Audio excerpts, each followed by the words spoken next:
Hello folks, this is Catherine from the Tennis Podcast here to tell you about the Netflix Slam, a live global sports event from Netflix, which will feature a match between the great Rafael Nadal, winner of 22 Grand Slam singles titles, and Carlos Alcaraz, who is arguably the most exciting young player in the sport. Stream the Netflix Slam, Rafael Nadal versus Carlos Alcaraz, live on Netflix Sunday, March the 3rd at 12:30pm Pacific, 3:30 Eastern. Across America, BP supports more than 275,000 jobs to keep energy flowing. Jobs like updating turbines at one of our Indiana wind farms and producing more oil and gas with fewer operational emissions in the Gulf of Mexico. It's and, not or. See what doing both means for energy nationwide at bp.com/investing in America.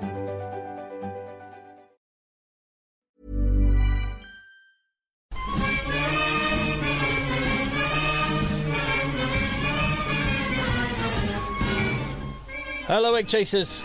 It's the EggChasers Rugby Podcast, the podcast about rugby that doesn't take itself or the game too seriously. Back in the rugby dungeon once again, as we have been for the last 10.5 years. This is our 11th season. Yeah, I've got that right. And after a weekend of Six Nations rugby, of England Saxons rugby, kinda, and I don't know, is there anything else? A bit of top 14 maybe? Under 20s, top 14, Super Rugby kicked off. Yeah, there you go. All of that jazz. Goodness me. All of that jazz. So if you, wherever you get your podcast, hit subscribe. That's just one really easy way. Doesn't cost you anything, doesn't take you any time, but you can show your appreciation, make sure you don't miss anything. And you can do likewise by going to patreon.com/EggChasers for more extra content.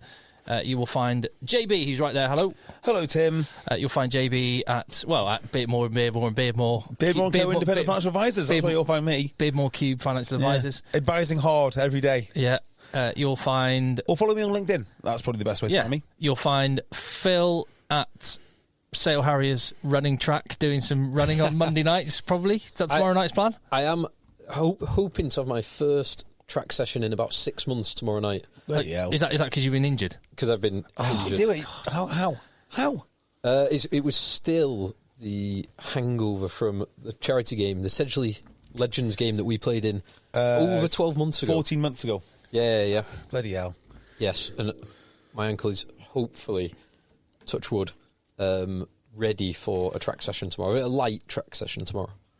And you'll find me on the fastest growing rugby YouTube channel in the UK, maybe in the world. Let's just talk about your YouTube channel. 70,000 subscribers I've gone past now. Fair play, awesome. Mate. So, this week, I know that our email account is a joint email account.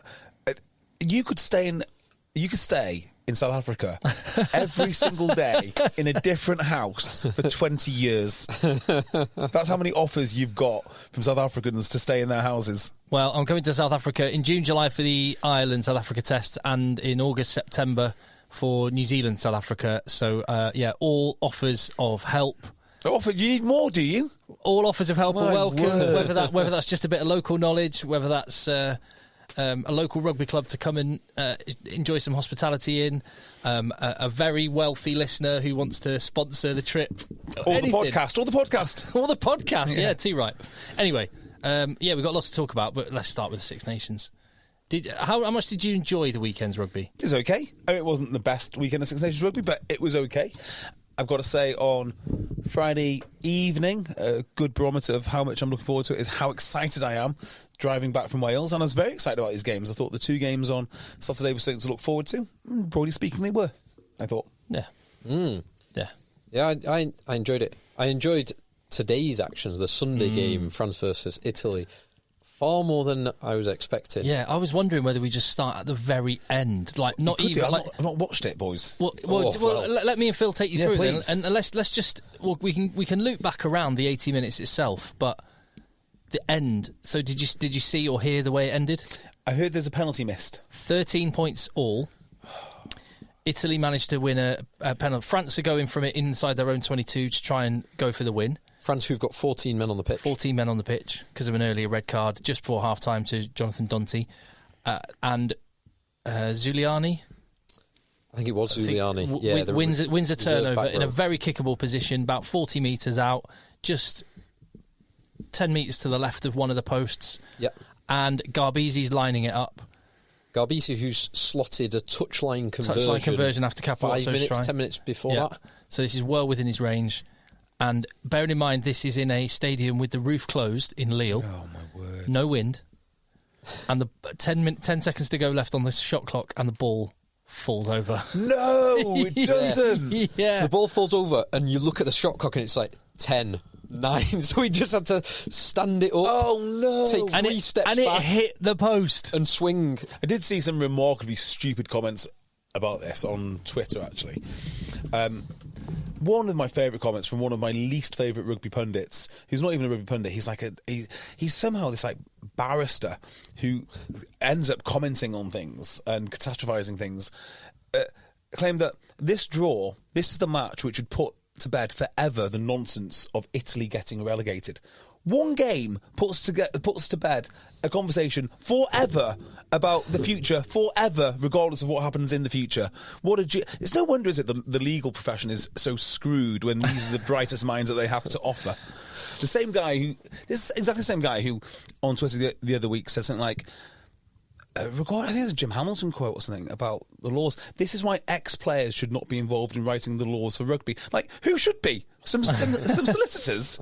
Like, who is it? Who is the game there to serve? Solicitors? The only people I'd want more involved in making the laws than ex-players would be current players. Yeah. No, 15-year-old boys. 15-year-old boys know what they want from rugby. Yeah. And that's who should be making the laws. Is it exciting to a 15-year-old boy? Yes, it is. Then that's what we shall do. Well, I agree with you that that's a slightly ludicrous, hyperbolic statement, but this puts the one game puts to bed forever. That is ridiculous. A debate which will last for time. What I will say is it would have made the most incredible weekend for Italy, whose under-20s beat France on their own patch. The world champion under-20s. They smashed them in the scrum. Did you see the highlights? Yeah.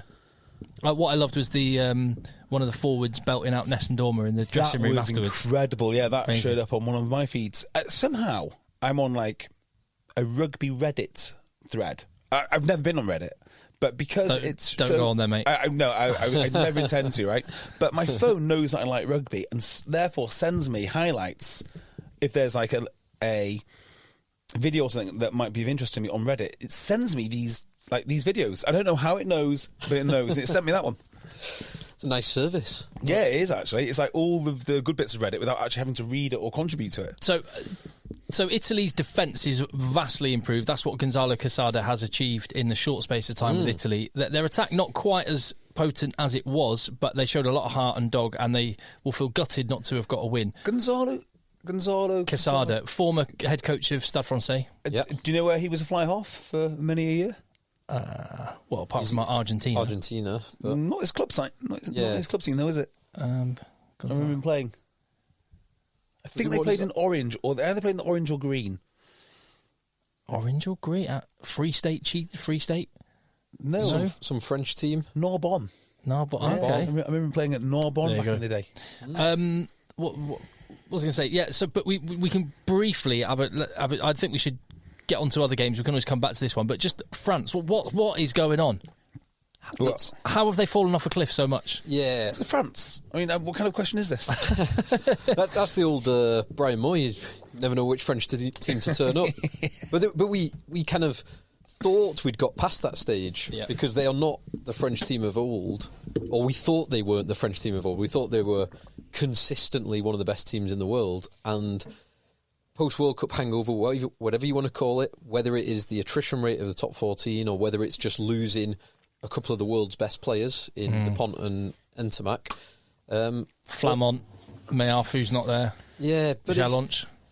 I would always question how good a team is if you rely on I totally agree. Total stars. But I don't think it is. I don't think it is personnel, because at the World Cup they didn't have Dupont for a couple of the pool games and they smashed everyone in front of them. Well, they put 60 points on Italy. In the World Cup in the group stage on this Italy. Exactly. What seems to be going on, from what I can gather, inferring what some people have said and some people that have contacted me that are actually in France and sort of more connected with what the media are saying, Galtier's got rid of all of his backroom staff, including Ibanez, who was basically the sort of conduit between him and the players, and he brought the soft skills. Galtier lives in the extremes. Well, doesn't Jim Hamilton describe him as a cowboy? I don't know. So Galtier was in charge. I'm sure, did Jim go to Montpellier? Have I made that up? Yeah, I that think rings a bell. So there's one story he told, I think it was in like the Times back in the day, when he was first getting into the media. Galtier was in charge of the ship there, and Jim is trying to institute some sort of fitness thing with the rower. Everyone hated it so much that next time he got in the rower, someone had actually cut the wires to the Concept 2, so he couldn't use it. Which is like, that's not a healthy atmosphere, is it, boys? Sabotaging the gym. Sabotaging the rower, your exercise equipment. Yeah. So the forward coach has gone. The Ibanez, who I think was a very important person for the whole atmosphere, and the one. So was Ibanez doing kind of like the Richard Hill role in this England team? I think Richard Hill is the team manager. Yeah. But he kind of interfaces But team managers... I don't think he was team manager in the sense that, like, there's your kit, here's where we're getting on the bus. That's kind of what I think a team manager is. Yeah. No, I don't think... No, he wasn't that type of team manager. Gets the bus organised. No. He was one of the coaches. He was... I think he might have been kind of Galtier's... He always was like Galtier's number 2, if you like. But anyway, I think one of his key roles was kind of the soft skill, people management stuff. Anyway, what was really interesting, I don't know if you saw Sean Edwards' post-match interview. I've not, no. One of the things he said, that Topsiojo said to him, "Could you put your finger on what's going on with France?" And Sean Edwards went, "Well, the defence is good." Ooh, that's very Dorian West, that is. Yeah. Well, the line-out's good, is it? Yeah, which, Righto. I mean, he went on and talked about, I think we just need to do this with the attack and stuff. But the fact that he sort of went, the job I'm doing is great, says to me, like, they feel like there's an axe about to swing. So, which is not, that doesn't seem, and another thing in terms of the game that I saw and thought, that feels unusual, was Penno whinging at the ref. And he's a guy that just has a big smile on his face all the time, and he was getting frustrated and whinging. And yeah, like, there was one... I can't remember who attempted to give the pass to him that was an unsuccessful pass down the right wing late on in the game, and Penno was really like whinging, the best way to describe it, at his own teammates at that, which again it seems unlike him. So it might be putting 2 and 2 together and making 5, but those 2 bits of individual evidence, I think, hint at some... I can tell you which player it was, because he did it 3 times, Mofana. He ran 3 times late on in the game, twice on the left, once on the right. He ran across and just ate up 20 yards of space and either gave a crap pass. Where's he play now? Bordeaux. My beloved Bordeaux. Does he play Bordeaux? Yeah. Him With and Ben Penno. Tapoy? With Penno. Him and Benny Taps at the They got centres. Luku, Jalibert, Penno, Moefana, BL, they've got like basically the whole French backline except for Ramos. Maybe that's what they're missing. And Buros, and they got the Deportier. The centre, he's ace. Yeah, Benny Taps is kind of like backup. Backup. Nah, don't believe you. So yeah, but Mofana did that 3 times, including the conclusion of the game, which was just ran into touch. Yeah, which was weird because France, they have to win. Like, they're at home to a much weaker team, even though they've got 14 men, and they had multiple opportunities in the final 5 minutes to attack from anywhere, and they attacked from anywhere. So for Mofana just basically to run the ball off the pitch to conclude the game, there'll be a lot of disappointed French players and fans at that. Just on the kick itself, Phil, did you think there was any argument for the kick to be taken again or the shot clock to be extended? It was a bit weird because there was a lot of movement from the French players. Yeah, forwards towards the ball as well. Yeah, there was a water carrier on as well, just sort of walking around in front of the kicker. It was weird. I would have liked, because Christoph Ridley, wasn't it? Yeah, I would have liked him to just stop, like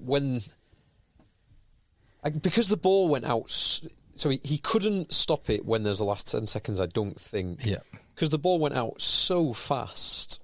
After that, I think it would have been like it was within 5 seconds of it hitting the post. The ball was off the pitch and the game was over.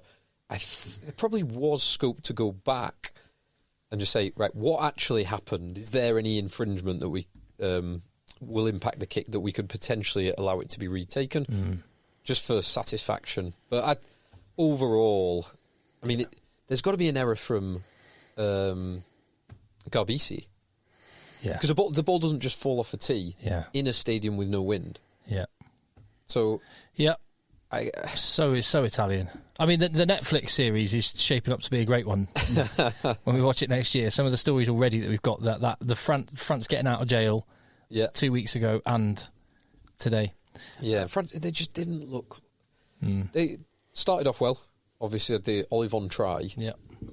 But then from minutes 20 through to, say, 38 in the first half, there was one stat during that period, they'd had 100% territory in the last 10 minutes and were unable to get over the line.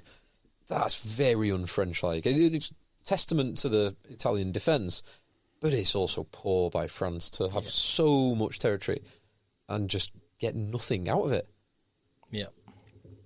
Agreed. Contact EggChasers@gmail.com with any thoughts you have on anything, by the way, and I'll get through some of the emails as we go through. Can you get past all the South African ones that you can actually be able to? I've been through them and put them elsewhere, so you haven't got them clogging up our collective email. We're all filed. So I'll give you a teaser. Yeah. Before we move on, occasionally we talk about things that have happened online and nonsense like that. And this week, I've ended up having to send messages to someone from another podcast. In this case, it's Blood and Mud. But because I'm the kind of guy I am, I've actually recorded the message. So I'm going to play this message at the end of the podcast. So this is a message that has been sent and received on WhatsApp and responded to, and I'll tell you all about it later. Wow. It is going to blow your mind. Is it potentially Patreon pod? No, it's not. It's most certainly not. I want everyone to hear this. Okay. Okay. Well, that's JB. Do you know what? So I am a... No, I know I am. I don't need to pretend to be. I am a professional broadcaster. Yeah, it's your whole living. 20 years of radio, and that is about as good a tease as I've ever heard. Yeah. I'm terrified to hear this. Feeling nervous. To the point, I reckon there's probably a lot of people who right now will skip to the end to hear it and then come back to this. Welcome back. If you've just been to the end of the podcast and you've heard what JB was talking about, I've got no idea at this point. Neither does Phil. He's looking nervous. We will see. Interesting. Can't wait. I'm sure it'll be lovely and fun and wholesome. Anyway. We can always touch on more of that game, but let's get down and into the weeds of England and Scotland. Ooh. Particularly England, because Scotland, congratulations on a win. Yep. And can I say, more broadly speaking, have you ever done a Six Nations game at Edinburgh? Yep. One, maybe two. Yeah, definitely one. I've done at least two, but I think two. Yes, two. I've done two Scotland v Wales games. I've never done England. Or indeed any other team. I'm sure it was probably similar in the sense that Edinburgh is an absolutely cracking place on a Six Nations weekend. Awesome. Do you know, I loved it. Yes and no. So, if you like a good drink, and I am guilty of that, sometimes these places are not the best places to go. I mean, it's good to be with all your mates and have all the pubs heaving, but later on at night it does get a little bit... It's hard to get in places. It's hard to know where to go. Well, that's what I'd say. That is true. But actually, yeah. For the daytime, it's amazing. The whole day, yeah. Amazing. For that 4:45 kickoff, just having the whole, all of the pubs were rammed from about walking down 11 a.m. The grass market, and it is actually brilliant. I don't know what I'm talking about. It's great, and it's such a beautiful city. It's gorgeous. It's so cool. Yeah. There's one more game up in Edinburgh this year, isn't there? There must be one. So they're playing over in Dublin, so they must have Italy in 2 weeks. Yeah. Yeah, it is pretty good. It's tremendous. Sam Warburton was writing in the paper this week that obviously he experienced Murrayfield an awful lot as a Wales player, but he'd never experienced, obviously, an England-Scotland game. And he said his first time experiencing it as a commentator, it actually shocked him, like the intensity of feeling. Yeah, I'd heard this. I mentioned it on the podcast last week, and in fact, quite a few Scotland fans got in touch and said, "Oh no, we'll be really nice. Yeah, we want the team to win, but we'll be." I wasn't suggesting that it crossed any lines. We weren't suggesting sectarian violence. I was looking Scotland. I was looking forward to a little bit of edge. I'd heard there was a little bit of edge, and there was. Was there? Yeah, there was. It was. Yeah, you felt it. Like I never felt unwelcome or that it was really hostile. Not like a real partisan football crowd, but it was the closest to a football crowd in a UK international stadium that I've felt, or a UK rugby game. The Celtic games are very much like brothers in arms. It's all a bit, yeah. But yeah, when England show up, so England-Wales, when I've been to see that game, that's dynamite. Like every time they tried swing low, it got booed to silence. Really? Yeah, the whole crowd just like. The only way to shut up Scotland is to beat them. Yeah, that's the only way to do it. Something that England have summarily failed to do for the last 4 years. Yeah, and 4 in a row. Do you know the last time that happened? That stat that's been going around? I heard the stat. Victorian era. 1896. They've got England's number. 18 when? 1896. And they're probably busy. Someone was probably busy drawing up the plans for the Titanic then. Sketching it out. It's incredible, isn't it? So yeah, they've got England's number for sure. Although the first 10 minutes it looked great. So just on Scotland then, I mean, do you agree with me that they just need across the 15 to be serviceable? As in, they just can't be outcompeted utterly, and then they've got enough individuals with enough magic to do the damage. Yeah. Yeah, I feel like as long as they can get parity in and around the set piece and the breakdown, which they very much did in this game. They did. They have so much kind of attacking dynamite. Yeah, I I can totally understand why Scotland didn't want and have resisted losing the down week, the second fallow week, which will be gone next year, because they do not have a deep squad. And like, if Xander Fagerson is not fit, Scotland are screwed. Well, it's one of those things. They are screwed. I don't know. It must be very nice for a Scotland player to know, particularly a forward, if I just do my job adequately, if I really focus on just doing my job, we should win this, because I don't need to go above and beyond what my capability is. I just need to hit those rucks as hard as I can, scrimmage as hard as I can. In a way, it's liberating. Whereas if you're England and you're Ben Earl, you're thinking, I need to win this. Somehow I need to get in the loose, I need to do some magic, I need to accelerate away and score tries left, right and centre, because nobody else is doing it. Whereas in Scotland, it must be very comforting to know, just do your job and you'll be absolutely fine. Yeah, because it'll either be Finn, or it'll be Hugh Jones, or it'll be Stain, or Kinghorn, or Tuipulotu, or... Oh, my word. Yeah, someone's doing something. Duand. Yeah. Oh, Duand my word. It must be... That's kind of the only way that forwards make backs comfortable.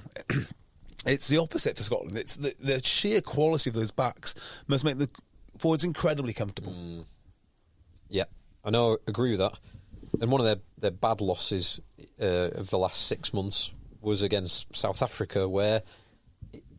They did get outmatched. Yeah, they did. And do you see Jesse Creel said they were the toughest, he felt they were the toughest team they faced. And they did fall away in the last half hour, but Scotland butchered a great chance, and they were looking great against South Africa. Yeah. Well, the story on that one is apparently they kept Finn Russell quiet. I don't think they did. I just think they put enough pressure on the Scotland pack that it impacted on Finn. I mean, maybe it's one and the same. Yeah. But what I'm trying to say is I don't buy the narrative that you focus on Finn Russell. You're focusing on the wrong thing. You're solving for the wrong problem. You want to beat Scotland, you've got to beat their pack, because they are beatable, and then hopefully everything will sort of crumble around it. Yeah. And that's not what happened this time. Although there were moments when Ferguson went off and Mills came on that you thought maybe instant England... scrum penalty, which I think is what George Ford scored the 3 points from to go 10-0 up. Yeah. And you think maybe we can kind of use this momentum and build on it, but couldn't. And Scotland, to their great credit, Finn Russell's great credit, England conceded few penalties, but Scotland just kept it going. England only conceded 5 penalties. That's amazing. Scotland took 3. They've got 3 lots of 3 points from those 5 penalties, and Finn Russell again was immaculate from the boot. Yeah. So I came away disappointed in the result, loved the experience, but kind of thinking, all right, I'm going to give England the benefit of the doubt a little bit, because I saw a bit more from them, a bit of endeavour. Do you know what it was? I was on the train today. I woke up in a different mood. I was thinking, am I just... I had some beers last night and I'm up early and on the train. Am I just a bit grumpy? Maybe. But then I happened to be, just as chance would have it, was sat opposite from Chris Foy, Daily Mail rugby correspondent. And when he was talking about it, I was like, do you know what? He's absolutely... Did you say hello to him? Yeah. We had a good old chat. Make a beeline for Chris's article, because it will be very good. And I was like, oh, what are you writing then? Because all the guys that do the Sunday reports, like Stephen Jones, Stuart Barnes, and all the rest of it, they'll be focused more on the game, whereas the guys that do the articles on Monday, like Chris, will maybe potentially going in a little bit. And he was like, what is going on? So here's the thing. It's not good enough. All right. Well, let me just tell me what you don't think's good enough. Right. Jamie George, Steve Borthwick, they're leaning on this narrative that this is a new team and it's a transition. Okay. And I'm calling BS on that. That is, and I said this previously on the podcast, that's rubbish. It's not a new team. They've lost Owen Farrell, they've lost Courtney Laws. Who else? They've got hundreds of caps in that team that went out there yesterday. That is not an excuse. You've got players like Ollie Lawrence.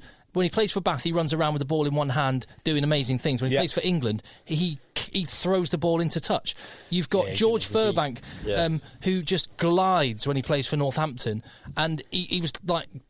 He looked all right, Furbank, to be fair. No, he had two bad handling errors, one which led to the second Duan try. George Ford is just the most natural, smooth rugby player, and he's wanging a ball into Furbank's head. I don't know what's going on, but there was multiple poor passes from Ford. Yeah. Well, hang on a minute. So my conclusion on this, just to complete the thinking, is they're overcoached, and he's just not letting the boys play. Okay, so let's sort of build the counter narrative to this. I think the first thing I'd point out is, well, they weren't very good to start with. That's why Steve Borthwick has a job, because they weren't very good. They were on the decline, even with those great players. They just weren't performing, and that's why Eddie Jones had to go. Now, Steve Borthwick inherited this team, but they weren't particularly good until they met South Africa. And they're like, oh, that's a bit tasty. That's all right. Now, it's possible that a team like that, who are good individual players, can raise their game enough to paper over the cracks of the entire rest of the competition, which may have happened. But then Argentina wasn't a terrible performance, but it wasn't great. It wasn't great. Yeah, Argentina was a utilitarian or efficient performance. It wasn't an amazing performance, but they did a hell of a job. And they dominated on that night. Yeah. Now, you fast forward to the Six Nations, the first two games were against weaker opposition. Mm-hmm. And then this is the real test that they had. Now, I'm not against this method of playing, which I've got, but if you're going to do it, you can't make mistakes. And they're making too many mistakes. That's the thing. They're making far too many mistakes. But this is my point. Why? Why? Why do players look completely different in an England shirt than in a club shirt? Well, I think this might be the point they're bringing up, which is it's a new team, not in terms necessarily of personnel, but maybe in terms of the application of the plans which they're looking to employ. That would make sense to me. Felix Jones coming on board.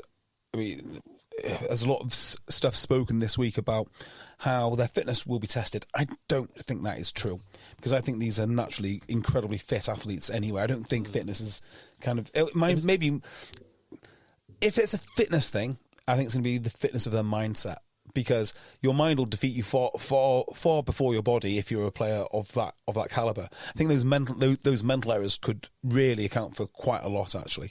And the fitness, if you look at the depth of England's bench compared to Scotland's bench, then England should have the fitness boost. Yeah. The fitness should not come into it from England's perspective. But just on the point, JB, I take the point you made, but how do you square what I've said? That I'm just calling BS on this whole narrative about, we're a team, we're on a journey, it's early days, we're in transition. No, you're not. Well, they don't know about it, do they? I mean, that's the thing. So back to the Ollie Lawrence thing. He's got to learn to play differently. So you could throw out the Borthwick way. You definitely could do that. Well, okay, can you describe to me what the Borthwick way is? Because I can't I don't know what... But it wasn't against Scotland, was it? Weirdly, they went back to the old Borthwick game plan when they were chasing the game in the last 20 minutes. That's what was like. What are you doing? Now's the time to let go, like Wales did in the second half against Scotland. We're 27 points down. Let's go. Actually, England were 11 points down, 11 or 12 points down, and then they started doing box kicks again. Yeah. You've got to be squeaky clean to win like this. The reason you've got to do that is because you're relying on mistakes from the opposition, and that's why I'm talking about mistakes. You are right though, Tim. Like, you can't chase a game playing this style of rugby. South Africa could not win a game playing this style of rugby, and they're the best at it in the world. So how England expect to do it is beyond me. The box kick is where they feel comfortable. They feel that they can get it in the air. They feel that they can chase and apply pressure, and this game is about is about pressure. The more worrying aspect for me would be the lack of suitability of the line-out, because this is what Borthwick does.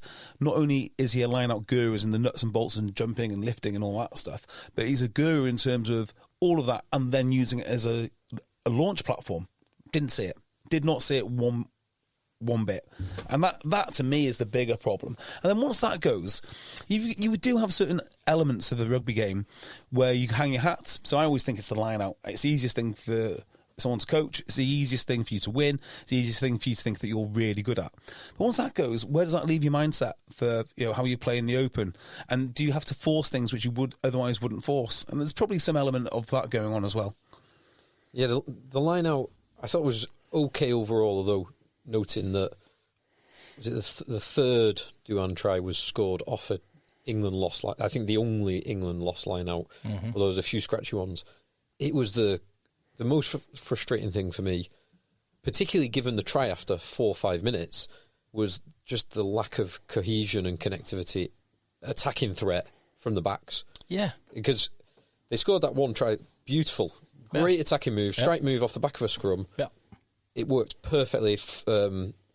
Earl with the pick. Yeah. To Care. Who missed out Lawrence. To the back for Ford. Then Slade was the dummy line to Furbank. Great. Yeah, perfect. Lovely. And everyone took the ball to the line. Yeah. The timing of the pass were perfect. The angles were perfect. You thought, God, if they can do that, they'll cut anyone open. And just no matter what, they just couldn't do it time and time and time again. And maybe that's where the transition piece is correct from Borthwick, that they're changing the way. But these are hyper talented players. Exactly, and the more time they spend together, the less competent they seem to get. Seem to be, yeah, which says to me that like whatever they're doing in camp, and I don't know if it is still a. We've heard stories in the past about that Saracens clique. JB, you're aware of that, and there's the Saracens, and what's the other club? Saracens and Tigers, Saracens and Tigers, who love Borthwick. Love Wigglesworth. Yeah. Swear by everything they do. And you can imagine the lads from Northampton going, what are we doing? Can we not just can we not play some fling rugby? it about and not be successful for 5 years? I'm a disciple of Borthwick. I think, broadly speaking, he's got it right. It's one of those, it is a bit like Eddie Jones, which is, he's not winning, this doesn't look good. Is the alternative better? In the case of Eddie Jones, yes, it was better. But what would be the alternative for England? Because I don't think there's somebody out there. Like, back in the day, it was... I'm not saying get rid of Borthwick. That's not the point I'm making. But I guess the point you would be making is, what's the alternative style of play? It is tough. And especially when you watch that game and outside that, the two England tries, there was so little spark across that back line. Whereas Scotland were effervescent with the amount of spark. They had so much spark that every time there was a turnover ball, you thought, God, they are going to score from here. Let me just put something else to you, right? So it's 30 points to 20 in the end, right? 21, 30-21. Okay. Take off Duan van der Merwe. Are you guys still going to be really angry with England? Because he's an unusual player, to put it mildly, isn't he? He is unusual. That is kind of like if my auntie had uncles. If my auntie had bollocks, she'd be my uncle. There's a lot of that guy obviously had a lot of biltong or something when he was in South Africa. A lot of it at a young age. Liquid biltong. I mean, particularly the try where he goes on the outside of whoever he goes on the outside. Ben Earl and Henry Slade. That's unnatural. For a man that big, that is unnatural. But I spoke about his pace before. It's the most underrated part of his game is how fast he is. He's so fast. It's ridiculous. Yeah, there was some stat about the equivalent. That might have even the been equivalent on train. Lorry. It might have been on an email. I'm just. I can't see it. It was something along the lines of the equivalent, because he's the size he is and the speed he travels. He's the equivalent of like a Fiat Punto would have to be going at 8-9 miles an hour to generate the same force or something like that. Love it. Awesome. Which is broadly speaking correct. He's an he's unbelievable. Now, I'm not saying that Well, no, I am saying that he's probably the difference. I don't know his answer. I don't know. But he did make a huge difference to that game. He did make a huge difference. Yeah. He did. But there's still... It's the bit that I can't... There's two bits that I can't get over. The handling errors from England were enormous. Yeah. But Scotland, there was a stat, I think it was halfway through the second half, that at that point Scotland had actually made more handling errors than England. They were probably less obvious because it was like going wide less. But England's handling errors bad. Scotland's ability to capitalise on England's handling errors was so huge, and vice versa. England didn't capitalise on any of Scotland's handling errors. So that would be the two downsides for England, the handling errors and their inability to capitalise on turnover ball in their favour. As individuals, let's just focus on the pack a second. So I feel like I talk about Ellis Genge every single week now, which is he's in the England squad, so maybe I should be talking about him every single week. And his very talented wing defence sister who plays for Romans. Of course. One of the reasons you'll be making handling errors is because you're not dominant at the gain line. You know, you get over the gain line, the defence is backtracking, everything becomes easier because you've got more space. Like, he's meant to be there as a carrier. Did not look like much of a carrier to me. And then it just made me think, maybe it's not his fault per se, but he might just be the canary in the coal mine who was carrying the ball effectively. I mean, where did that come from? So it's all right to say that the boys were throwing silly passes and they looked incoherent, but the forwards have got to get over the gain line. That's what they have to do first and foremost. If you want everything to be easy, get over the gain line. And I don't see enough of that. It wasn't until George Morrison came on who I thought had a really... Do you know who else had a really good impact? Was Stewart. Stewart worked really hard for about 10 minutes, which he should do as a sub. But I just didn't see anyone really threatening the Scotland line or bending it. Yeah, the carrying from the forwards weak was an issue. You would normally look to Ollie Lawrence or historically Manu to do that. Ollie Lawrence had a really bad game. He had a terrible game. A real stinker. It was a stinker. Now, he's just come back from injury. Yeah. And I think he's a hell of a player. That's his worst game in an England jersey. Yeah. Comfortably, I think. He threw it into touch. That was awful. Yeah. And it was at least two other handling errors besides that. I just got it here.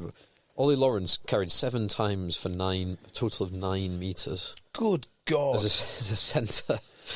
That is bad. That is not good, is it? Tim Ward, just on that, contact eggchasers@gmail.com. He says, hi lads, I was quite frustrated by the media suggesting Ollie Lawrence is a traditional hard-running international 12. He simply does not have the same bulk as Barrett, Diolende, Donty, Aki, etc. He's a completely different kind of centre. Yeah, I agree. He must only ever be played at 13. We must acknowledge that the only 12 we have of an acceptable international standard is Tuilangi. No, disagree. Strong disagree. Hard. First half... There's definitely some truth in that, yeah. First off, that email, exceptional. Second half, no.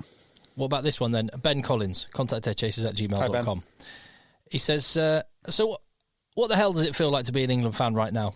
Awful. Frustrating as hell. I struggle to watch now what looks like some absolutely brilliant individual players play some awful, confused mess as a team.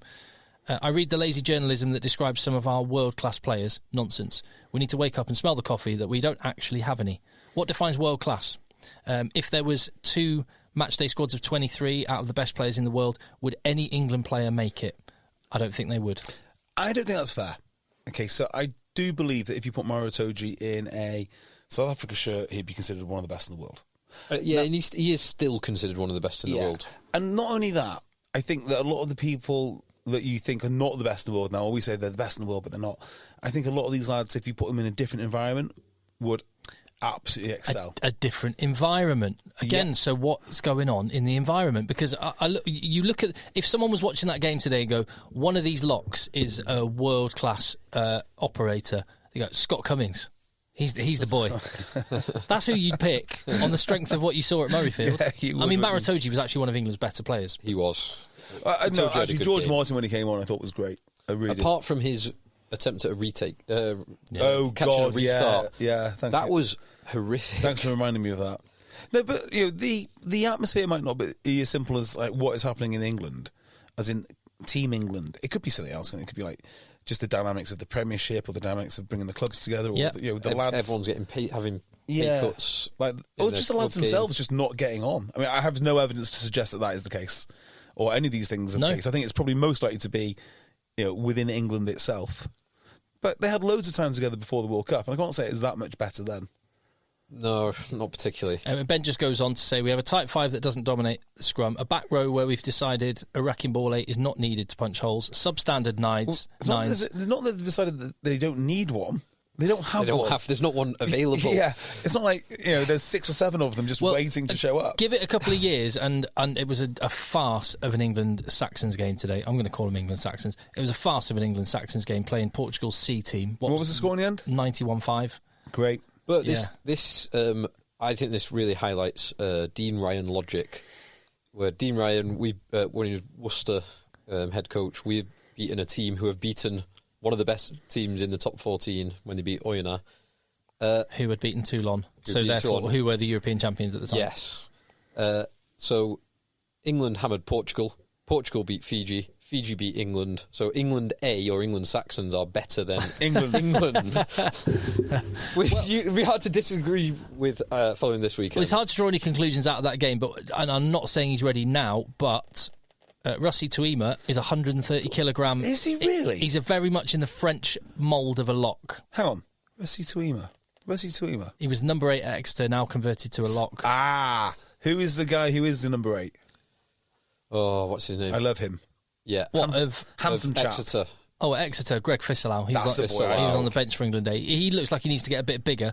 Russi Tuima is big. Yeah. And he's 6'5", 130 kg. He's in the French tight headlock mould.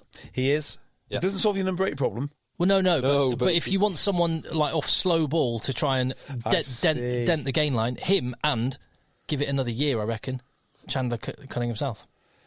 He looks like a test match strong, animal. Isn't he? Yeah. I mean, he is remarkably strong. When you see him go into contact and manhandle people, very big. Oh, hello. He's that excites me. He's nice, big, powerful hips as well. Yeah. I like that. I like him leapfrogging so many lads to get in the squad. I didn't think I was going to, because I think Tom Pearson. Well, no, I'm not a big Tom Pearson fan at the moment, but Ben Curry or somebody probably deserved it more. I think they've got this one right. I do. I think this is the boy. And I think when he did get selected, I said it's partly about what he can do now, but it is his potential. Given that he's only 20 or 21, his potential is absolutely enormous, monstrous. Yeah.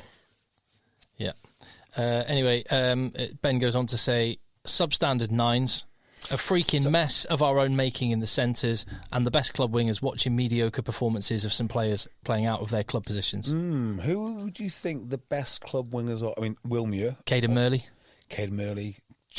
Pains to say it, Joe Cocknessinger. He's been one of the best this year. Yeah. How much of that is having Finn Russell? True. Absolutely true. How would Duan be as useful without Finn? No. Duan and Cocknessinger, they're probably, certainly physically, they're two of the most similar wingers on the planet. I think Duan's bigger and probably faster, unbelievably. He may well be both, but if Cocknessinger is not closest in athleticism and stature, who else is? Maybe Julian Surveyor 5 years ago, 10 years ago. I'll just very quickly round up. Yeah, that's reasonable. Ben Lamb? He's a big boy. He is a big, strong boy. Where's he? Is he at Bordeaux? Is he Montpellier? He's somewhere in France. Yeah, actually. Not sure. He's also older than you think as well. Yeah. Do you know who's older than I realised? Keane Healy. 35, 36? 36? Yeah. Really getting on. Speaking of old props, Dan Cole, actually, he had a good game. His kick chase was phenomenal. Exceptional. He made 2 or 3 outstanding tackles. He's I don't know, I massively got this wrong, and England got this wrong to their detriment. I said after the 2019 World Cup, he'd be done. He's actually probably still England's best tight prop. Which is depressing. With the greatest of respect to Dan Cole, that's depressing. But just before you say it's depressing, how much better is he than other tight head props? Because we need to start asking this question now. Because he's not that much better than other tight head props. Wales? He's definitely better than Wales's options at tight head prop. Scotland? Not Zander Fagerson. Okay, so who replaces Zander Fagerson? Miller Mills. Is he better than Miller Mills? Yes. Yeah, yes. I mean, like, it comes to a point where you think, okay, just because we're not comfortable with him, is he actually as bad as we think? Because but then you go to like France. So he wouldn't. He might not be first choice in any top 14 club in France. I think he probably would. He probably would, but he's not making he's not getting anywhere close to the French squad with Uini and Aldegheri. Okay, they are both way better. Uini's a weird character because he's just monstrously big. But after Aldegheri, he's got a shot. He does if Mohamed Hawass is in prison. He is in prison. He's very much locked up. He's very locked up. But it's actually Loosehead where I think France is stronger than tighthead. And then Ireland, they've got one very good high quality. I think Finlay Beelam's good. Tom O'Toole. Finlay Beelam is good. Yeah, Finlay Beelam's good. That much better than Dan Cole? No, but I think he'd be fourth choice in Ireland. Yeah, Ireland would not countenance this, by the way. They would not countenance this behaviour like one bit. No. But, in terms of actually where he is compared to other tight-head props, he stacks up pretty well. Yeah, I'm not saying he's not worthy of his spot. I just spotted this email from Will Nicholson, contact@eggchasers@gmail.com. I think, I'm cognitive dissonance here. It echoes my thoughts, so I'm reading this one out. A couple of thoughts from England, Scotland, blah, blah, blah, blah, blah. I was thinking about what a masterstroke Borthwick has played with people's perceptions of the team. This idea it's a team in transition. Yet when you look at the players picked position by position, the amount of experience is ridiculously high. Yes, they don't have, quote, cohesion, but again and again, is that more a clever use of jargon? Do players really need to play together in those exact combos a dozen times before it works? Yes. The reason I highlight a dozen is because Borthwick mentioned Scotland's 10-12-13 combo.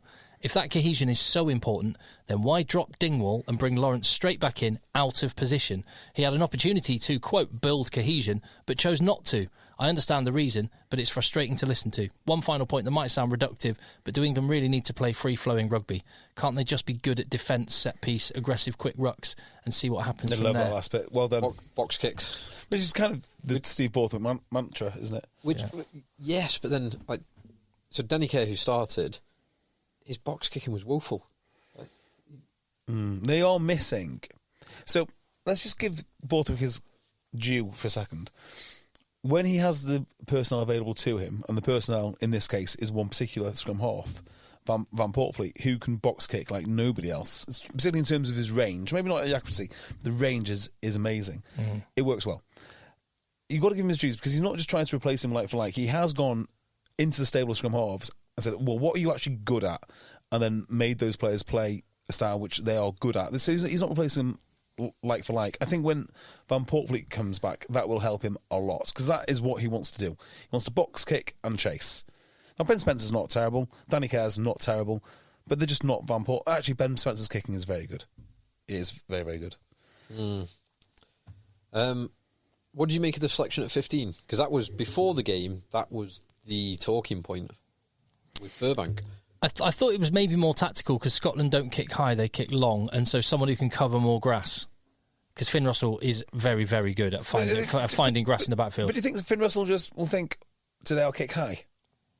I mean, it's not. They did do a bit of that in the second half. It's not beyond him, is it? But also, that's not necessarily a bad thing. If your selection gets Finn Russell to stop doing something he's very good at. Doing what he's doing. That's a good outcome. No, Finn Russell will do whatever is most effective on the day. That's what he will do. He will do. So I hope that isn't the reason because that would be ridiculous. We'll just make Finn Russell's going to work that out. No, but this is what I mean. I think it's the prescriptive, data-driven Borthwick flowchart spreadsheet model. He was like, right, I have got Ollie Lawrence in now and Dingwall's out, so that means I have my big man in the back line, so I can get rid of one of the big men there because I need someone that's quicker. And it's rather than like a feel, it's a robotic. That box is ticked. I need to tick this box, and not having that sort of fluidity, so there that feel for it. What is the thing? You'll have heard this from Chris Williamson. When a measure becomes the outcome is no longer a good measure. It's no longer a good measure. What I mentioned last week. Good art's law. That's the one. Good also, yeah. Yeah. When a measure becomes a target, it's no longer good. That is high praise indeed, Phil. That JB thought what he'd heard from you was from Chris Williamson. That's quite something, mate. So that was that in relation to penalties? We were talking about it. Yeah, because I thought about that today for penalties. I was like, okay, so 5 penalties is great. And now 5 penalties will help you win a game, but in this case, it didn't. Yeah. But if you hit all of those things, you should eventually win a game, I would imagine. Yeah, it is kind of like... You're like 100% completion in the red zone. That's going to help. Yeah, that's... If scoring more points than the opposition, that normally helps as well. Yes. That's the primary target. Well, hang on. So actually, good also doesn't work, does it? Because like when the measure becomes a target, it's points. On that, if you boil it down to now. But that is the only fundamental target. It's any other target. Bearing in mind that points is the ultimate aim, and that is the measure upon which games of rugby are decided. It was strange that didn't seem to be in England's mind when they were chasing the game. Like I say, we're how many points down? Let's go for 3. We're how many points down? Let's box kick. But they are good soldiers, though, aren't they, England? Yeah. So do you remember it is mentioned in the Six Nations documentary with Scotland? And I know this for a fact from a player who was there in the changing room at the time. When Scotland were down like 30 points against England, they just threw away Gregor Townsend. They just ignored Gregor Townsend. And Finn Russell jokes about it like, well, he has his ideas, I have my ideas, but I'm on the pitch. But England are good soldiers to the nth degree. I think it's that private school kind of compliance. And maybe it's not the private school thing. Maybe you just don't get to where you need to in the Premiership unless you are incredibly compliant. Because it's not like they are... bursting with loads and loads of talent. Like you have to be really, really good. Sorry, that's not what I meant. Yeah, you have to be really good because Finn Russell, if he wasn't Finn Russell, would have been bombed by Gregor Townsend. Gregor Townsend probably, in a funny way, doesn't. Well, from what we've seen in the past, would have probably. He probably would have felt more in control had Finn not been there. I'm going to make a different world prediction here. If Finn Russell was English, he would never have got a cap, and if Ryan Lamb was Scottish, he'd have 20. Yeah. I agree with that. I completely do. It's like Liam Williams never would have got a cap if he was English. Never in a million years. Jack Morgan would never get a cap if he was English. So maybe that's the answer to your question, Tim. Like, what is going on in the camp? They're just a bunch of Charlie Yuleses. Just like they love to sound the part. They love to say the right words. They love to say, we're all bought great in their kit. We're a team. They can lift weights, but they're all just compliant. They're compliant, boring middle managers. That's what they are.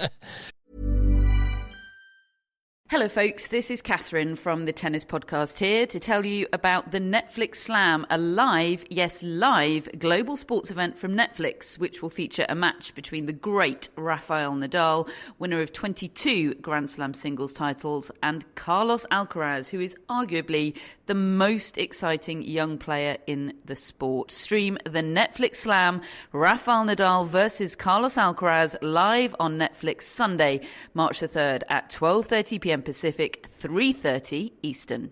At Bet365, we don't do ordinary. We believe that every sport should be epic. Every touchdown, every game, every point, every play. From the moments that are legendary to the ones that fly under the radar. See for yourself when you sign up today, and you'll get $365 in bonus bets when you bet just $1. Whatever the sport, whatever the moment, it's never ordinary at Bet365. 21 plus only. Must be present in Virginia. If you or someone you know has a gambling problem and wants help, call 1-800-GAMBLER. Terms and conditions apply. I like the theory. I think we should shower a little bit of praise on Scotland. We already have on Duhan van der Merwe, who is just ridiculous. Finn Russell was outrageous. Ben White's been playing really well and is taking more and more of the playmaking decisions. I was amazed, when they let him go from Leicester Tigers. They've got some great scrum halves, and that's why they did it. But he was captaining the team when they let him go. The same season that they sent him to London. But they didn't even send him to London Irish. They just cut him. He went to London Irish because he had nowhere else to go. Yeah. And now he ends up in Toulon. So I'm delighted to see Ben White doing well. Yeah, it's great. And really good player. Hugh Jones against England. Good Englishman as well. An Englishman, well, there's quite a few of those that we did get an email pointing out how many of the Scotland team are actually Scottish. Or not. But we don't need to go into that. It's the same for England. Is it Vunipolas, Mike Catt, Well, Vunipolas were at school. Yeah, They were here since they were here. I genuinely do not care. No, well, yeah, it's fine. Not so much. I'm not going into it. You do really care when it's England getting potential dual cap players into the squad, though. No, do you know what I care about for that? It's not England getting the best talent. I do not care about that one bit. I care about the corruption of the player's career, because I think it's damaging to the player. So I think if you're getting a player and you're telling him he's better than he is, and you're players need to have more self-awareness then. Yeah, but they don't, do they? Because they're 18-year-old kids. They're idiots. They need to have better advice. Again, I mean, with the best one in the world, the advice environment is very, very competitive. I don't know how many players as an agent I would keep if Scotland phoned up and said, you're a 50 cap hooker. He phones his agent and goes, you're not a 50 cap hooker, mate. You just go find a different agent. Well, you don't believe in me. You're meant to be doing my bloody contract. Like, so Save Your World wouldn't have. That's the advice you need. Breathe deeply. You need to know you're not a 50 cap hooker. In any world, are you a 50 cap hooker? But like they did this to Sam Moore, they dragged him into squad. They did it to Gary Graham, they dragged him into squad. I think Cam Redpath, when they dragged him into squad, Cam Redpath then goes, asks. I love the emotive language. Dragged him into a squad. Invited him into a squad. And screaming. Right. I mean, I just don't think it's good for the players. I think you should pick these guys. Look, if the guy's from South Africa and he's the best option you have, bring him in, play him. But don't mess around because they've got one English parent and you think Scotland might be sniffing about, because I think that's really wrong. That's what I'm saying. Oh, by the way, we've not spoke about a player who I thought actually had a good showing with, I think, Welsh parents. Hugh Jones. Oh, no, because we're not talking about that game. Oh, no, we are. Emmanuel Feo-Waboso looked like an effective force on the international field, I thought. Yeah, he was, in that game, probably the one person who showed an attacking outside back threat. Now, that's not to say that Daly and Freeman and Furbank don't have that. Or that Radwan or Murley and others wouldn't either. Yeah. But they just didn't show it in that game. No. Feo-Waboso immediately showed his attacking threat. Just to be clear... And scored. Just to be clear, Steve Borthwick has already directed a significant amount of money towards Anthony Watson, so he will be back in the team as soon as he's available. I don't get that, That does feel like time to let him go. There was a quote today from Mark Dobson, or this week from Mark Dobson, about Courtney Laws, who's moved to Brive. And he said, we just didn't want to pay what they were paying, effectively. I think that's great leadership. As much as I love Courtney Laws, which I do, as a player and everything else, that, to me, from Mark Dobson, is exactly what you need to hear if you're into your club rugby. You need to know when to call time and when to reallocate your resources elsewhere. Ireland should have learnt the same with Sexton, and England should learn the same with these aging wingers. Well, I don't think it's a good idea. It's an interesting one, but because the RFU now pay a chunk of Anthony Watson's wage, is there almost like we've kind of got exactly what there is. There must be. There must be. There will be. Steve Borthwick has probably said, we want this guy. At least to bring him into the squad. Well, I mean, he will be in the squad. Also, isn't it just wrong to think that, the RFU pay the salary for this guy, and therefore he will probably get in the squad? So, what am I trying to say here? They're paying the salary for this guy who then has to get in the squad, and yet if you just removed him from circulation of within the England team, somebody eventually would step up and take that spot, because that's just what happens.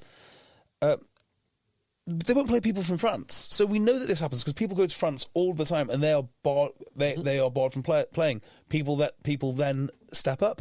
Why Anthony Watson bucks this trend? If you think he's too expensive for club rugby in England, send him to France.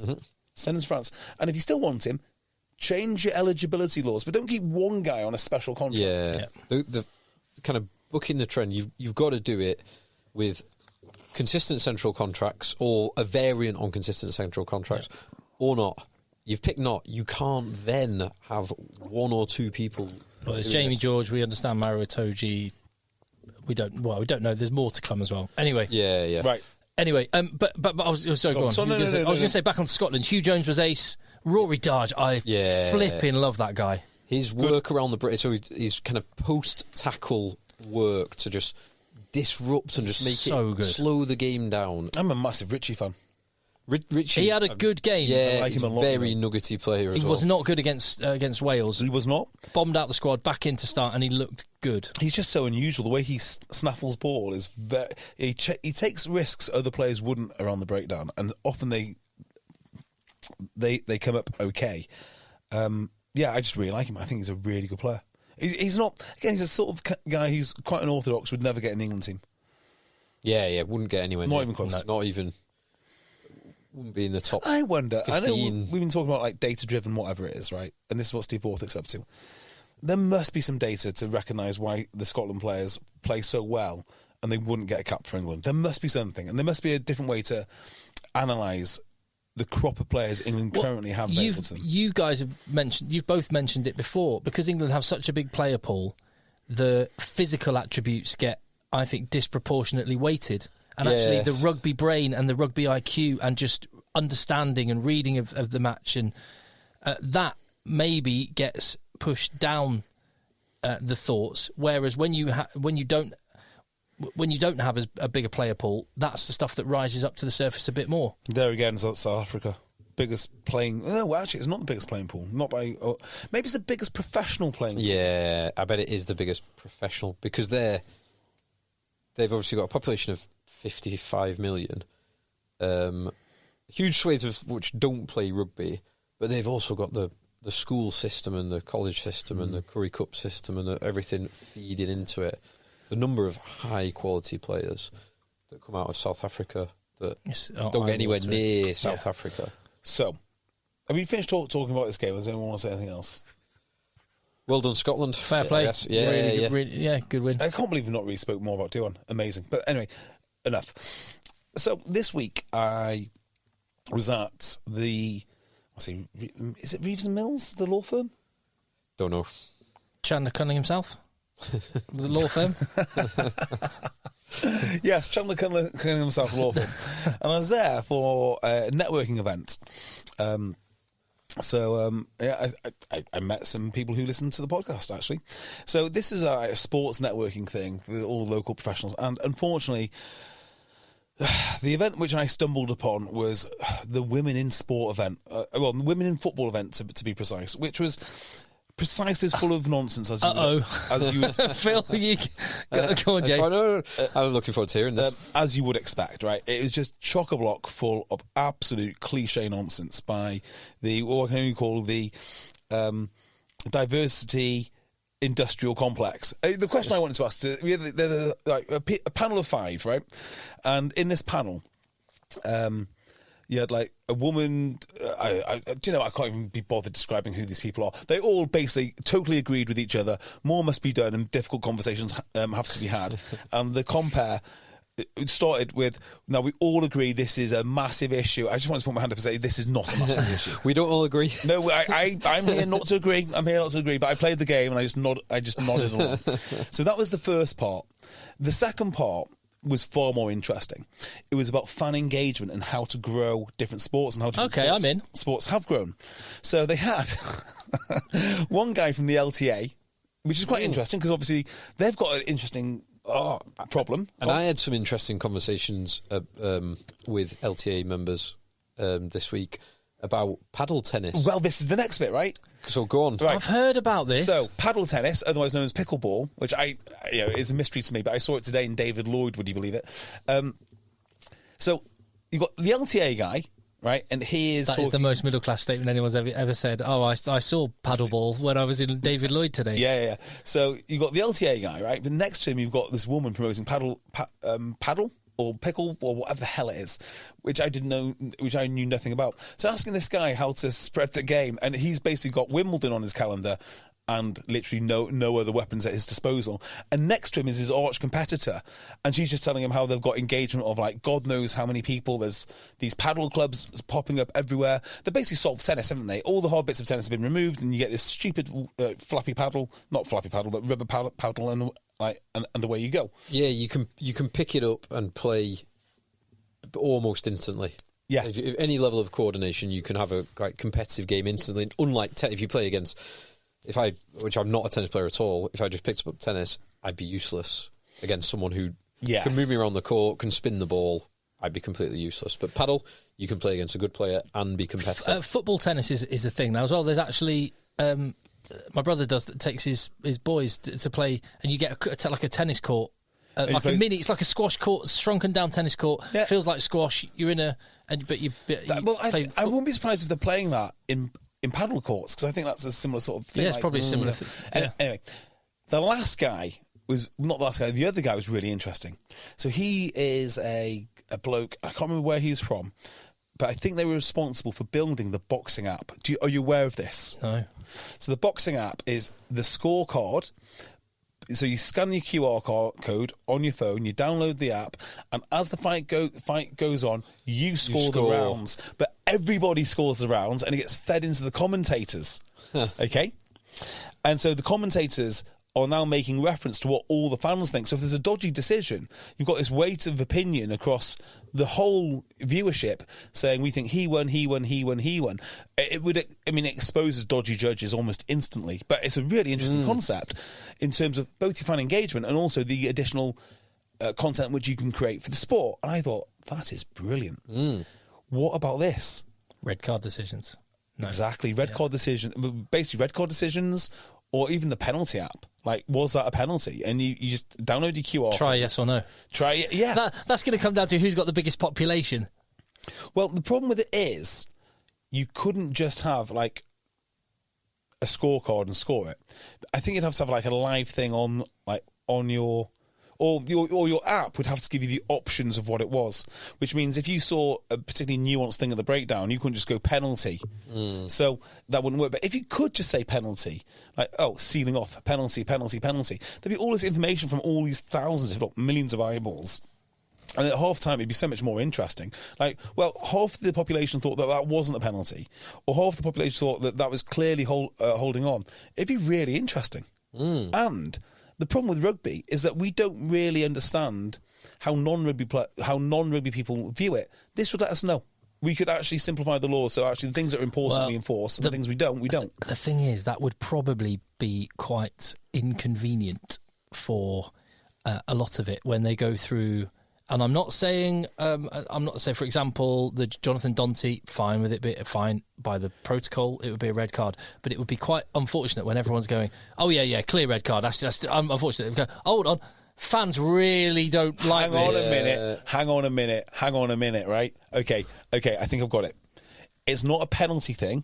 I mean, you can flash up with a penalty. It should be an enjoyment meter. Right, so when something happens like a fight, are you enjoying it? 10 and all the administrators going, well, but they're not saying 10 for the hacker. Why is this? That's how they're not saying 10 for the group prayer at the end. That's how that's how radio stations decide what songs to play. No, they get a load of people in an auditorium and they play music, and these people have like a dial that they can turn up to 10 or down to 0, and it's just they just get instant reaction. And they go, yeah, that tests really well. But this is what Spotify do, I'm sure, right? Yeah. So that's what these algorithms would do. There is something in rugby here. Like, when it all blows up, I don't know. How do we know people are paying attention because they interact with their app? There must be so many things that we could do with a matchday app, which would give us so much more better data to not necessarily how to improve the game, but of what is of interest, and then sculpting the broadcast to reflect. It's that. like on another level. So one cool thing about streaming and digital platforms is you get instant feedback. So, for example, in the radio work that I do, we have a thing called Radar, which is the biggest survey that happens outside of a general election in the UK.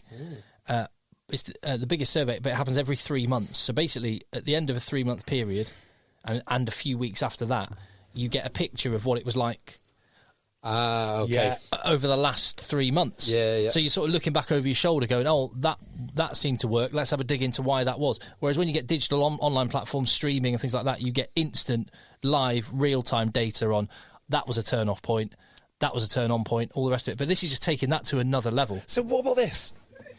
So a big event happens, right, and you instantly clip it up. So there is a scrum penalty, and it looks magnificent. And then your app will say, share. And then if you share it, then they just have data that people love sharing that that particular clip. The reason I like that is because when something happens like it's a high tackle or there's a bit of thuggery and people on Twitter go, I will never watch the game ever again. How many shares did that get? Because that would be a clue as to actually what people are really liking. Because I don't think people are actually that honest, particularly on like social media, what they actually like. Yeah, big hit, share. Yes, this is a great idea. This is an absolutely phenomenal idea. So I can't remember who this guy is, but whoever he was, if you're listening and you're in any way involved in decision-making in rugby, like I should be, just find out what this app is for boxing, the scorecard app, and then apply it to rugby and do it today. And install some weighbridges at the steps, at the entrance to pitches. I love the weighbridge. The weighbridge is my... and the heavier side has pyrotechnics. Did you see some frustrations around too much data this week? England? Not England. Okay. No. The Super Rugby kicked off. First round of the season, where your Highlanders... Oh, yeah, of course. Tim, your Highlanders had a big win. Big win. My beloved Hurricanes hammered the Western Force away. JB, your Blues, I can't remember seeing that. They'll have won. The boys don't hammered Mark Evans' beloved Fijian Drua. Did they? What was the score? 34-10. Oh, dear. The big game, the biggest game, was the repeat of last year's final, where the Chiefs beat the Crusaders. Yeah, that was a big win, that. Win. It's mad. Scott Robertson goes, Crusaders lose. Yes. Yeah. Is Todd Blackadder coach again? I don't think so. Who is the coach now? Oh, that's a good question. I Can't actually know. That's shocking.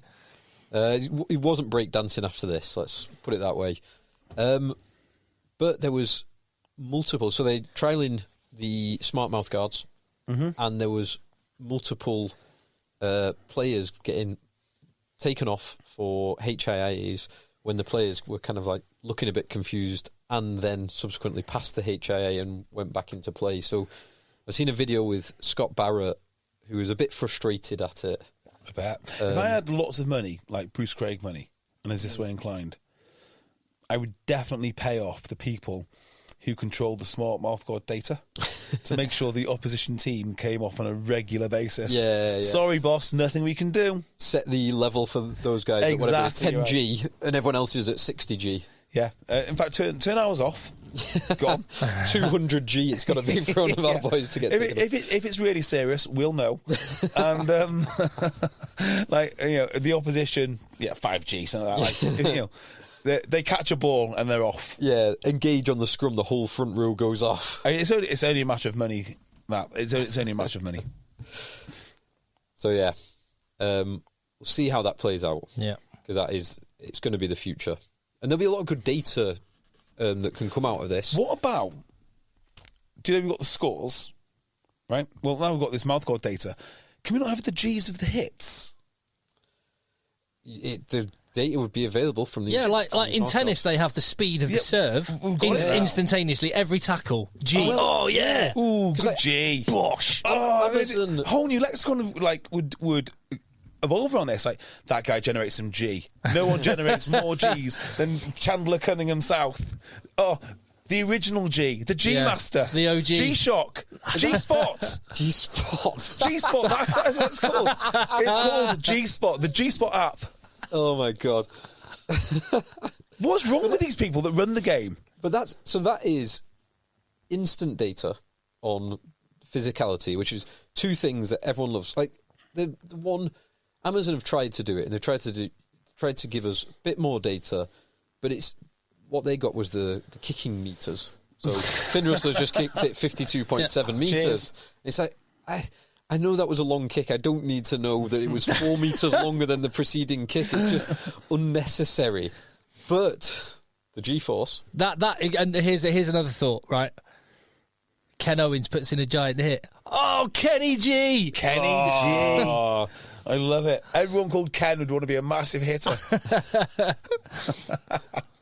Oh, people won't like this. Some people won't like this because it will. You can't incentivise big hits. Well, this is it. Yes, we can. Yes, we can. We can incentivise. Yes, we can, and yes, we should. We can incentivise them. Hey, if you don't like it, go and join Eric Anderson. Go and join him. He'll have a sport for you. Within the laws of the game, I want the biggest hits possible.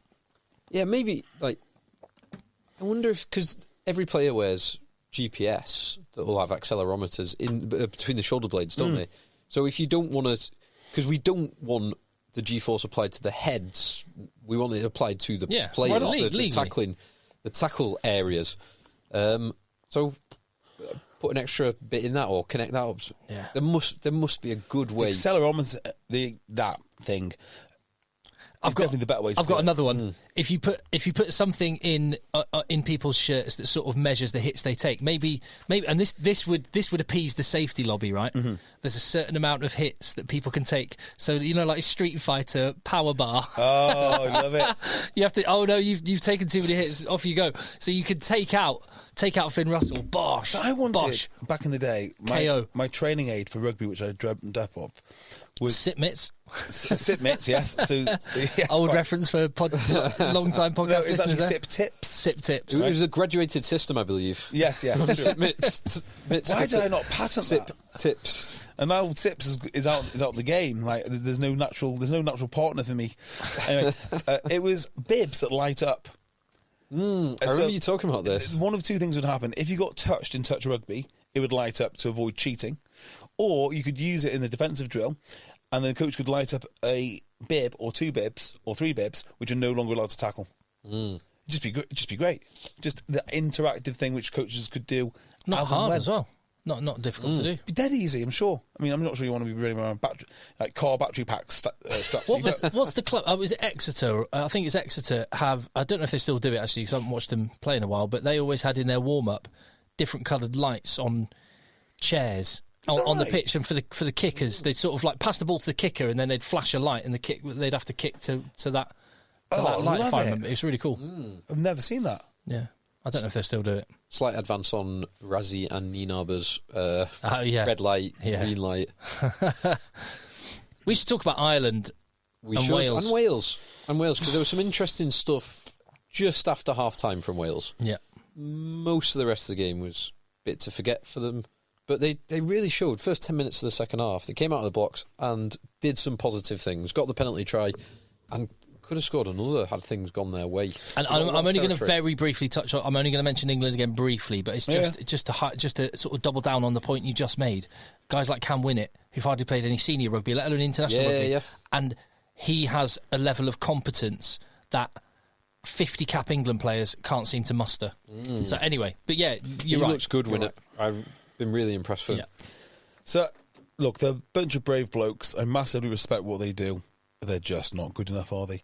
And I kind of feel that this is, the Six Nations first two games, maybe a bit of a dead cat bounce. That's all I can say, really. They are. So they lost those first two games by a total of 3 points, was it? But they could have been hammered by Scotland. That could have been a 50-point loss had Scotland not started giving away penalty after penalty after penalty after penalty. Well, there's two teams in that, and Wales could have also won the game. Can you just push your leads in, just make sure they're solidly in the back? Good. Better.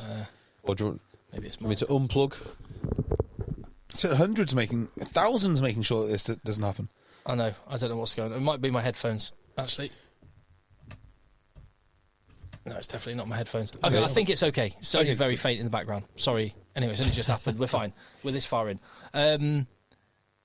Yeah, and I just don't know. I think Warren Gatland, just as a man manager, he manages to squeeze more than players are capable or should be capable of giving. Their defensive effort, Wales' defensive effort right throughout the game was huge. And it was only in the 81st minute that Ireland got the fourth try that they really wanted to get. Yeah. Because of that Wales huge defensive effort. Yeah. Some of the Ireland stuff that was magnificent. It is. There's no other way to describe it. It's, the pass from Nash to Lowe just made rugby look easy. Yeah. But the preceding carry by McCarthy just accentuated that. Well, that whole couple of minutes, it was great defence from Wales. Ireland were knocking on the door. It was like they managed to, within 5 to 10 metres of the Wales line, have about 15 phases, go coast to coast twice, go short, go wide, try a speculative pass, always keeping hold of the ball, retaining it, and then eventually, like you say, a great offload. It's just a different level. I don't know really what to say about this because, well, my thoughts on Wales are summed up nicely there. Fine. Just Ireland, they're just too good. They're just too good. Their ability to just comfortably, exactly you've described, comfortably attack right across the width of the pitch with multiple different runs in multiple different directions, out the back, heavy carries, offloads, and just seemingly always just retain the ball and look so comfortable doing it. It makes England put in 2 phases and knocking on, or Furbank headbutting it through, or Lawrence passing into touch, or Ford passing someone's feet. It just makes it look amateurish. It really, really does. They're so good. They are so good. And it looks like it's a done deal on this Six Nations. It does, doesn't it? I mean, Scotland will have to win by points. Well, it's the main thing now is it looks like it's Ireland's championship. Even if they lost to Scotland, they'll probably still win the championship. It's all about the back-to-back Grand Slams, which has never, ever been done in Six Nations history. Has it not? No, it was done about 40 years ago in the Five Nations. Well, best of luck to them. But it's an incredibly hard tournament to win, let alone to win every game of. And they are 3 from 3 with 3 bonus points. You'd argue that back-to-back Six Nations is actually the real Grand Slam. Yeah. The reason I say that is because it's a home and away bit. You're right, actually, yeah. Yeah, you're right. 10 wins out of 10 is outstanding. So, don't know what else to say about Ireland. I'll awesome. rattle through a few of their players. Andrew Porter. I mean, there's a bit of debate some people have about was he scrummaging square or not. But I mean, what a specimen! Dan Sheehan is ridiculous. Mm-hmm. Joe McCarthy is the real deal. Yeah, I agree with that. Tyburn, what? I mean, he went off for 10 minutes, and still his work rate and his stats in the 70 minutes is more than most people get in 140 minutes. He's outrageous. Jack Crowley looks great. Jamieson Gibson-Park is so good. Like, the one question is, what if you were picking a Lions side, and I'm not going down that route, just let's not pick a Lions team, but I'm thinking Finn Russell, Duhan van der Merwe, and the Irish team. Well, you'd argue, because one of the things that makes Ireland better than the sum of their parts is the cohesion. So you'd actually argue there is an argument to say just put the Ireland 23, just put them forward. I know that's not how it works with the Lions, but you take pieces out who aren't used to that system, and particularly with Farrell being the Lions coach, just play Ireland. Yeah, play Ireland. All of them. Well, they basically played England once, and they've almost played Wales once, I think. So Wales dominated the... Was it Clive Woodward Lions, maybe? Second test. They had a lot of Welsh players. 2005. When they were just coming off a Grand Slam. I'm sure England have had massive representation. Wales have had massive representation. 2013, I think that was quite big, particularly around the where Bod got dropped for the third test. Yeah. Definitely a little buzz on this line. I'm going to have to try and... Shall I unplug this? Because It's that one. So is it? It must be the lead. Yeah, it's definitely that one, Jay. Can you hold the lead, move the lead around? Sorry, everyone. That's made it worse. Brilliant. I think it's because the lead is running over your Mac plug. So maybe a bit of electromagnetic interference going on. Live. Yeah, that was it. Got it. It was simple as that. Your lead was on the plug. We know now. There we go. So, we've done with the rugby. Any more rugby? Anyone want to talk about any more rugby? Aaron Wainwright is a hero. Yeah, he's very good. The problem with Aaron Wainwright is I think he's much better going forward than defending. He did very well defending. In the same way, Tommy Raphael is much better defending than attacking. Mm-hmm. All these Welsh players are very good at a certain thing because they're professional players. They're just not all-rounders. They're not big enough up front. They're not big enough in the front five. Not having a scrummage. Yeah. Any one of these guys can have a phenomenal game if that game suits them, but they're just not good enough to be always good all the time. Mm-hmm. Agree with that. Yep. Right. So we're done with the rugby. So there's no games next weekend. No. There is rugby Europe Nations Cup Championship 2024 thing, which our prediction that Portugal would play Spain in Lisbon next weekend actually came true, even though Portugal lost to Belgium in the first round because they subsequently handily beat Poland. Not that impressive, but Romania away is quite impressive. So that is the fixture next weekend that sadly we're not going to. Oh well. Maybe next year. So yeah, I think there's no real games next weekend then. So are you ready to play us some audio? Do you want to give us some background, or do you want to play as I get in situations which I shouldn't get in situations. Occasionally. And it ended up in me sending Josh Gardner from Blood and Mud the following... Sorry, just go back again. I missed... I need to hear the start of this. Go just on. that I get myself in situations which you don't expect me to get into. Right. So it ended up with me sending Josh Gardner the following voice note. Are you ready for this? Okay. Mr. Gardner, how are we? You'll never guess why I'm calling you. You'll literally never guess. But I want your professional opinion on something. So, my father is the head of the National Flying Club. That's not light aircraft, that's pigeon racing. And he's currently investigating the expenses around building the pigeon paper. So they've got a paper, it's 52 pages long, and he doesn't know anything about the world of publishing, particularly not niche publishing. And I said, do you know what, Dad? I know a guy who knows all about this stuff. So the question is this: what kind of resource would you need to put into publication? Yeah. So you get the idea.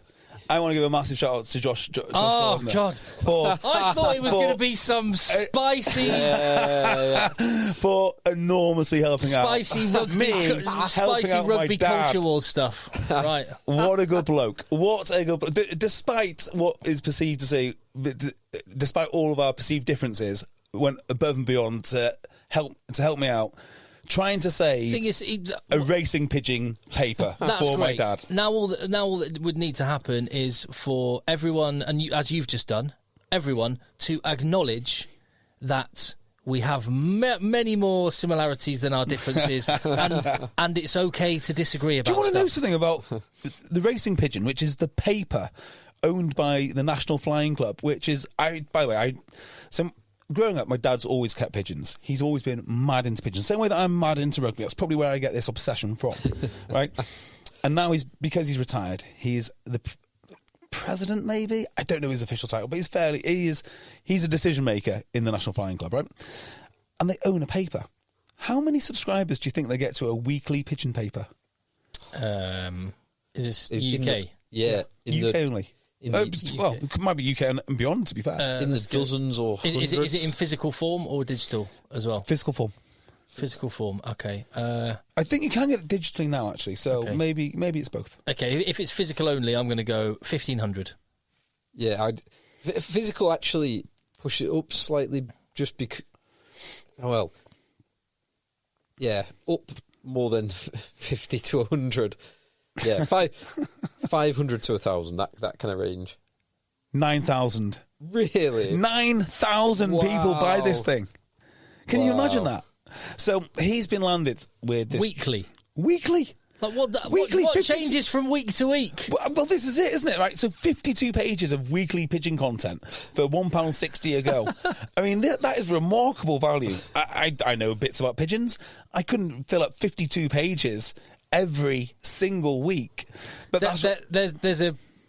I mean, I know the clientele probably won't like this, but I would say there's an opportunity for a fun send up of a page 3. Well, check out this bird.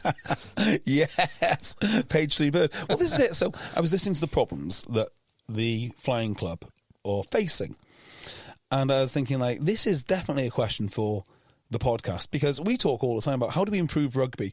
Well, there's actually a sport out there which we can literally improve tomorrow. We have the ear of the president. It's like, well, so what can you do? So what do you think their 3 sources of revenue are? Membership.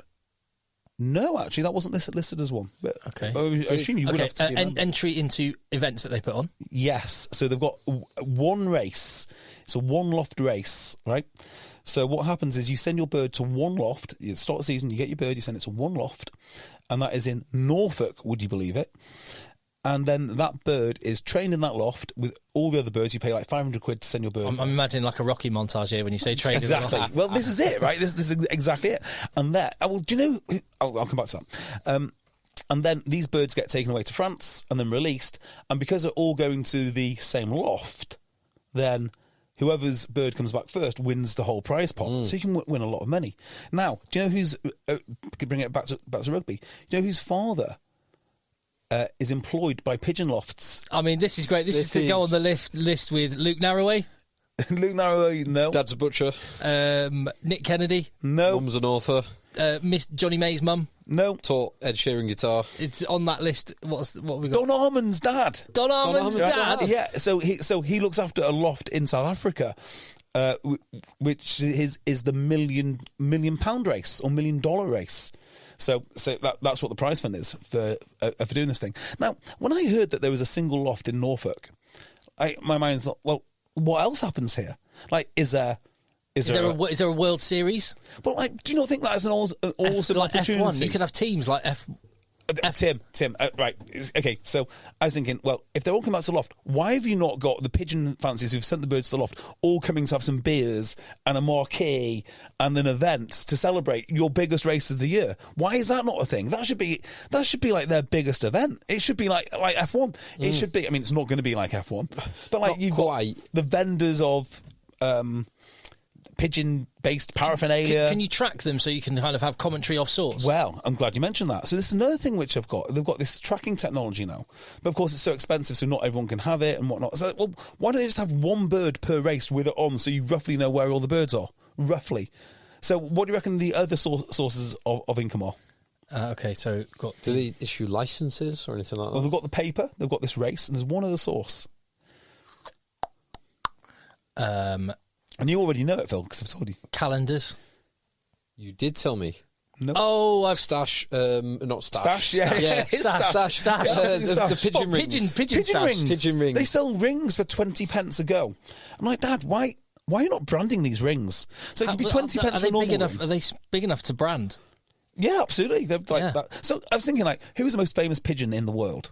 I don't know. Got no idea, right? But there must be somewhere, like, the most famous pigeon in the world. We don't have any idea what its ring is. So that ring should be worth something. It should be branded up. So if you love your loft, you presumably would want to brand your loft. And like the medieval knights have your own coat of arms on these rings. And that surely would mean something. And instead of being 20 pence, surely it'd be like £1. Or you want golden rings for £5. I mean... They spend a lot of money on pigeons. Why would you not put a fancy ring on there and double, triple, quadruple your profit? Can you presumably, like horse races, you breed like? Yeah, absolutely. Are there like pigeon studs? Absolutely, stock birds. Yeah, so that's another way they make money, isn't it? I might have got a rapid pigeon. That is absolutely true. That's exactly what they do. Like, so they've got all of these things which they could do, and obviously they're not doing many of them. Like, they've not got a podcast. And I was like, Dad, you realise I've got the world's only podcast that could do both rugby and pigeon racing. You know, the name is ubiquitous here. Neville Southall to host it. Yeah. No, do you know as a pigeon racing podcast? I want that. Exactly. Well, you know, Neville Southall used to come around my house when we were younger. You've mentioned it before. That's why I mentioned him just then. Neville Southall, a resident of London, no, massive pigeon racing fan. Do you know who else is a massive pigeon racer? Don Armand's dad. Now I know that. Yeah, now. But Everton player, historic Everton player, hard man. Okay, Norman Whiteside. Duncan Ferguson. Duncan Ferguson loves his pigeons. Wow, loves his pigeons. So if you race pigeons and want to get in touch, now I'm just trying to think of a name. We've already come up with a name for your little rugby, or our listeners came up with a name for your little spin-off podcast with Mark Evans, Economics, which is out next Tuesday. Economics, the I listened business to the of rugby. first one. Good, isn't it? Very much enjoyed it. Yeah. Economics. Now I'm trying to think of a pigeon. EggChasers, mate. Yeah. Oh, EggChasers still works. Yes, that's your point. That's your point. Yeah. So don't get those two podcasts confused. EggChasers Rugby, EggChasers Pigeons. Yeah. Keep an eye out for a new... Yeah. new It's launch amazing, soon. So if you want a little insight into how rugby works, I guess, or how any sport works, which is entrenched, just go to one of these minority sports like pigeon racing, and you pitch an idea, and it's always a no. It's always a no. So the no for the branded rings, for example, despite all the yeses which you get and the fact they might save the sport because it will drive revenue, would be, well, they might recognise the ring and not return the birds. There's a culture in pigeon racing of returning stray birds that you get. But if you've got a bird which you know is a good one, why would you give it back? Well, that's the only downside.